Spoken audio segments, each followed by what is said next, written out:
మన ముకుందా జ్యువెలర్స్ వారు ఇప్పుడు వడ్డానం మేళా జరుపుతున్నారు. అన్ని వడ్డానాల మీద VA ఫ్లాట్ 9.99% మాత్రమే విత్ జీరో మేకింగ్ చార్జెస్. ఈ ఆఫర్ అన్ని బ్రాంచెస్ లలో వర్తిస్తుంది. పేరులోనే కులం ఇమిడ్చుకున్న శ్రీకాకుళం జిల్లాలో ఆ కులాలే రాజకీయాల్ని శాసిస్తూ ఉంటాయి.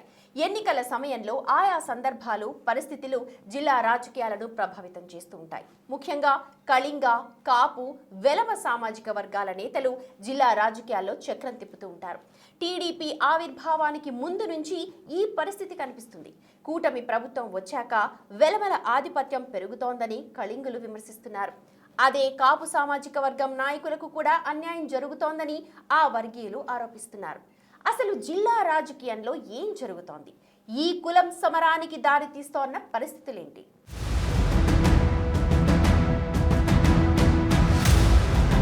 శ్రీకాకుళం పేరులోనే ఉన్నట్టు ఆ జిల్లా కుల రాజకీయాలకు పెట్టింది పేరు.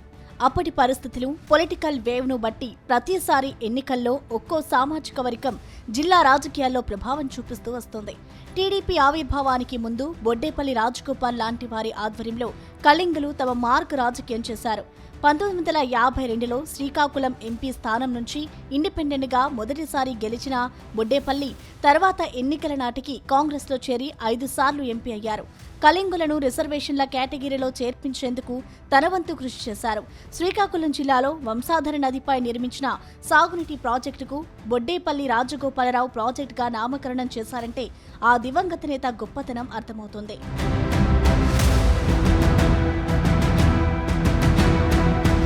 టీడీపీ ఆవిర్భావం తర్వాత సుమారు 20 ఏళ్లు కళా వెంకట్రావు ప్రభావంతో కాపులు ఉన్నత స్థానాల్లో ఉండేవారు. కూటమి ప్రభుత్వం వచ్చాక ప్రస్తుతానికి వెలమ సామాజిక వర్గం శ్రీకాకుళంలో రాజకీయంగా ముందుంది. వెలమ వర్గానికి చెందిన కింజరపు రామ్మోహన్ నాయుడు కేంద్ర మంత్రిగా, కింజరపు అచ్చెన్నాయుడు రాష్ట్ర మంత్రిగా ఉన్నారు. వైసీపీలో వెలమ వర్గానికే చెందిన ధర్మన, టీడీపీలో కింజరపు ఫ్యామిలీలు ఒక అవగాహనతో రాజకీయం చేస్తున్నాయన్న విమర్శలు ఇతర సామాజిక వర్గాల నుంచి వినిపిస్తుంటాయి. గత కొంతకాలంగా వెలమల ఆధిపత్యానికి వ్యతిరేకంగా కళింగులు వాయిస్ రైజ్ చేస్తున్నారు. ఇటీవల జిల్లాలో కాపులకు కూడా అన్యాయం జరుగుతుందని ఆరోపణలు వస్తున్నాయి.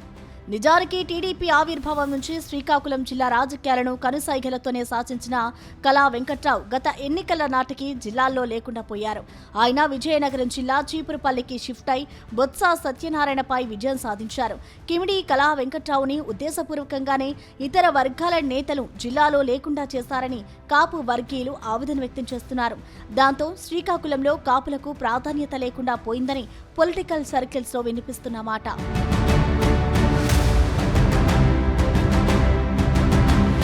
జిల్లా మొత్తం మీద ప్రధాన ఓటు బ్యాంకుగా ఉన్న కాపులకు గడిచిన ఎన్నికల్లో కేవలం టీడీపీ ఒక్కటంటే ఒకే సీటు కేటాయించింది. పాతపట్నం నుంచి తూర్పు కాపు వర్గానికి చెందిన మామిడి గోవిందరావు టీడీపీ ఎమ్మెల్యేగా ఉన్నారు. ఎచ్చెర్ల నుంచి తూర్పు కాపు వర్గీయుడు నడుగుడితి ఈశ్వర్రావు బీజేపీ ఎమ్మెల్యేగా గెలిచారు.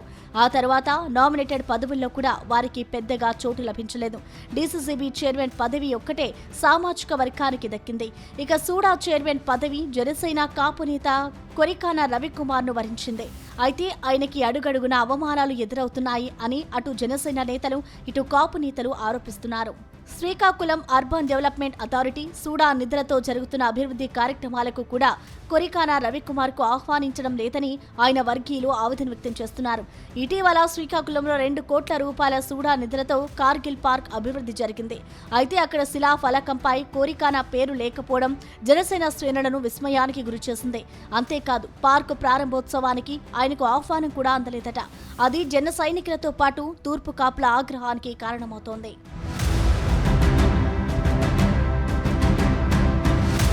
జనసేన శ్రేణులతో సహా తూర్పు కాపుల్లో ఈ గాయాలు పచ్చిగా ఉండగానే మరో ఘటన శ్రీకాకుళంలో కుల రాజకీయ వివాదానికి కేంద్ర బిందువైంది.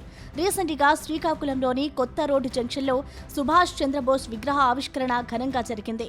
కేంద్ర మంత్రితో సహా జిల్లాలను మెజారిటీ ఎమ్మెల్యేలంతా ఈ కార్యక్రమానికి హాజరయ్యారు. కానీ సూడా నిధులతో ఏర్పాటు చేసిన సుభాష్ చంద్రబోస్ విగ్రహ ఆవిష్కరణకు కొరికాన రవికుమార్కు మాత్రం ఆహ్వానం లేదట. దీంతో తూర్పు కాపు సహా జనసేన శ్రేణులకు పుండు మీద కారం జల్లినట్లయింది.